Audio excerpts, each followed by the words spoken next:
Good morning to all of you. Today I am happy that the attendance is full. It's a good sign. Maybe the topic is of interest to you. Can I think like that? I think, let us see it afterwards. The topic is feedback and problems in communication. Now let us first understand what is feedback and what is its importance. Now the process of communication is said to have feedback when a receiver of the message has given his or her response to the sender's message. Here, when the farmer is giving a response to the extension worker of his message, that is the case of feedback. Feedback is a yardstick which measures the effectiveness of communication. Feedback is actually used for reviewing and modifying the messages in the light of the response from the receiver. When the farmer responds to the message of the extension worker and he indicates that his message is not proper, the extension worker should definitely change his message. He has to modify his message. The extension worker must know how well the farmer has received the message, understood, interpreted and acted on the information. Giving and receiving feedback can help to gain what is wrong with the message communicated. Now I told about two things, giving feedback and receiving feedback. Giving feedback is by the farmer now and receiving feedback is by the extension worker. Both are important. Now what happens in feedback is that people who communicate inform each other about the effectiveness of other person's behavior. That is what happens. Now feedback always need not be effective. There are certain criteria for considering feedback to be effective, and let us see what are the important criteria. One is intention. Effective feedback is directed towards the objective of communication. When the extension worker communicates, he may have different objectives, maybe to inform, maybe to update the information, maybe to make the farmers adopt. There may be different objectives. The feedback should be oriented towards this objective. Then another important thing is specificity. Feedback should provide specific information to the recipient. Information here should not be general, it should be towards the information which the farmer wants the extension worker to modify. Now in terms of another criteria, it is description. Effective feedback describes actions in objective terms rather than presenting value judgments. Value judgments, what I mean is here, it should not be, the feedback need not be it's always good or it is bad. No, message should not, that need not be there. It should be oriented towards some actions which the extension worker should take. Now another thing is usefulness. Effective feedback provides information to the farmers which he can use to improve performance. That is important. Now another important thing is timeliness. Feedback that is given should be given immediately so that the extension worker can take corrective actions. If it is delayed, again as you know, feedback will not have any use at all. Now another thing is clarity. Effective feedback must be clearly understood by the recipient. The recipient here means it is the extension worker. Am I clear? Okay. Now readiness. The extension worker must be ready to receive the feedback willingly and it should not be imposed on him. The extension worker, when he gives us information, he should also be in a position to accept about the response to the message. He should be ready to accept it. Then another important thing is validity. Feedback must be correct and unbiased so that it can be relied upon by the recipient. If it is a biased one, there will not be any effect on the communication. Now what I had told, I will again have a summarization. Developing effective feedback skills, these are all that I told. One is specific behavior must be focused, another is feedback must be impersonal, it should be goal oriented, and again I told it should be timely, it should ensure understanding by the farmer, and it should be linked to observed and demonstrable behavior and not to the person. Again that should be, not I told, it should be not impersonal, it should be personal. Now what are the problems in communication? Now I told about feedback and problems. These are the two things which we wanted to learn today. First we have seen what is feedback. Now in communication, when when a person gives communication, there are various problems that occur in the process. Let us see what are the important problems. One important problem is insufficient or incomplete information. Now, usually what we see is that extension workers may take it for granted that the farmer or the farmers are already aware of many of the things, and hence they may not include these things in the message they communicate. This is one important problem. Why this happens? This is due to false assumptions. The extension worker assume that the farmer is aware of many things, then the farmers may not need much information. This, for example, I take a case of, for example, if the extension worker is taking a class on coconut cultivation, and in the process he tells about selection of coconut seedlings.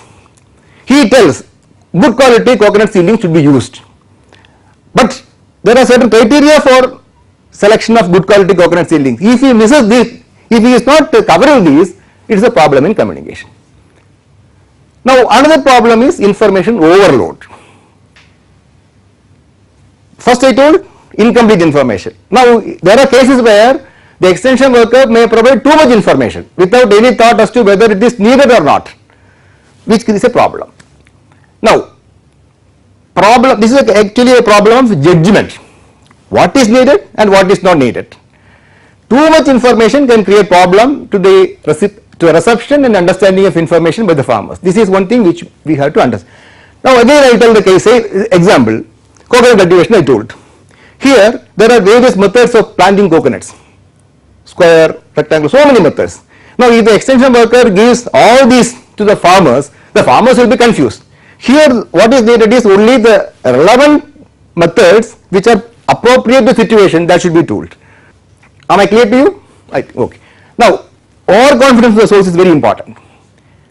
A block in communication or a problem in communication also occurs when the extension worker takes it for granted that his communication is clear and the farmers are properly, they have understood the message. This happens. Why this happens? This is because of the syndrome. The extension worker thinks I am a good communicator, but it need not be the case. The farmers should be able to understand properly what the message is communicated, and then only the communication is effective. Next. Now, another problem is language. Language also becomes a problem in communication if the extension worker and the farmers do not understand each other's language. Say for example, many times it happens in the case of unit of measurement.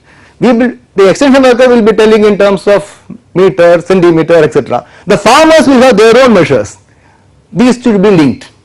Now, this is called the problem of semantic problem. Communication will be effective only if the message is conveyed in the language which is clearly understood by the farmers. This is a very important point to be remembered. Now, another problem is lack of listening. Now, extension workers always think that the farmers are listening when he takes a class to the farmers.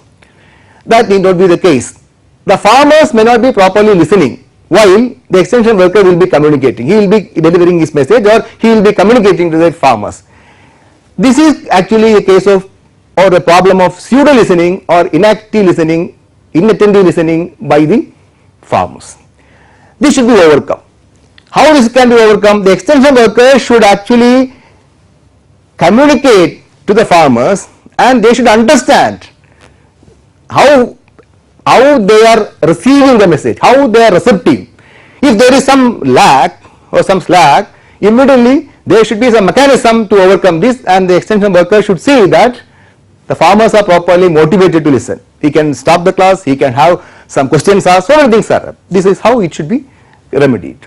Now, lack of understanding of the knowledge level of receiver is also another problem. The failure on the part of extension worker to keep in mind that the level and speed of understanding of the farm audience or his target audience is rather low results in communication problem. The pace of communication has to be adjusted with the understanding of the understanding level of the extension of the farmer. This is very important. Now, another important problem is lack of empathy. Extension worker has to put himself or herself in the position of the farmer and has to understand the farmer's point of view and his attitude and state of mind. Now this is what we say, the message should be farmer centric. Usually it happens that the message communicated will not take into account what are the aspirations of farmer. This is not taken into account. His position is not taken into account by the sender or by the extension worker, which becomes a problem. Now also there are another problem is prejudices and beliefs. The extension worker should never allow his prejudice or dislike to influence the communication passed on to farmers. Now this is actually what is called ethnocentrism. Ethnocentrism should not prevail in communication. The extension worker should not ignore the beliefs and habits of farmers. So for example, in the case of say banana cultivation, the extension worker may have or may be prejudiced or he is having a negative attitude towards tissue culture banana. Now when he takes the class, that should not reflect. Though he has a negative attitude, that should not be reflected in the message that is communicated. Becomes a problem. Another very important problem is noise. What is noise? So any disturbance in the physical environment can be called a noise. In communication process, noise occurs due to sound, movement of the people, movement of vehicles. All these are causes for noise. Noise and distortion of message are related, and chances for noise in communication should be avoided. Now I think we have seen some of the important problems in communication, and let us sum up what we have understood or what we have now say communicated in the class. Now I should have some feedback from you also. I think I will, after summarization I will take some time for that. Now let us summarize. We have seen that to improve communication, feedback is needed. I think all of you understood what is the feedback and what is its importance. It is necessary that extension worker checks if the farmer understands what he is trying to communicate. This is very important. Now I told about the say I am a good communicator syndrome, that should not prevail. Though I have made all my efforts to communicate, it is possible that my message may not be completely understood by all. So if I get a feedback from that, I can try to modify. I will modify it so that it becomes understandable to you. This is important. Then I told about giving and receiving feedback. Both are important and they can help to understand the message and can solve many problems in communication. Now I think we will have a discussion, and I should also get a very good